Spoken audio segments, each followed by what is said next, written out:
4 months in office, and it is clear that the coalition government is intent on changing the way that public services operate so that more are delivered by community and voluntary groups. But in a time of austerity, with investment in the voluntary sector in doubt, what will the government's so-called big society agenda mean in practice? Regeneration Renewal met up with Communities Minister Andrew Stunell on the sidelines of the recent Liberal Democrat Party conference to find out. First of all, I wanted to know, what kind of big society initiatives are going on in the Minister's own backyard in Stockport? I've been trying to teach two new words to my civil servants. One's Marple and the other is Offerton, and they look a little bit blank, but they're two communities in my constituency, one of which has got a lot of civic capital. It's got WIs, it's got choirs, it's got cricket clubs, it's got scout groups, it's got everything that you would expect to have, and just 2.5 miles away in Offerton is a community that doesn't have those things. And the big society is about giving the power and the capacity and the ambition to every community in the country to be able to fulfill its potential, and for the individuals in those communities to be able to as well.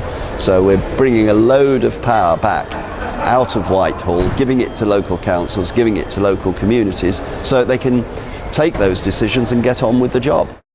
For Stunell, the secret of getting people involved is simply a case of convincing them that they can make some kind of difference. Local services certainly won't cost as much money when they're being designed by the people who are going to use those services, and when they're being designed by the people who actually deliver the services. Because one thing we already know very clearly is that if you ask the person who's doing the job how they could do it better, they've always got some good ideas. And if you ask the person who's receiving the service how could it be given to them better, they've always got some good ideas. And it's not huge amounts of money which are needed, it's huge amounts of common sense, imagination and innovation. Nonetheless, Stunell concedes that there's a danger the voluntary sector, seen by some as a soft target for cuts, could be priced out of some services, such as welfare to work contracts, with local authorities increasingly looking to pool commissioning.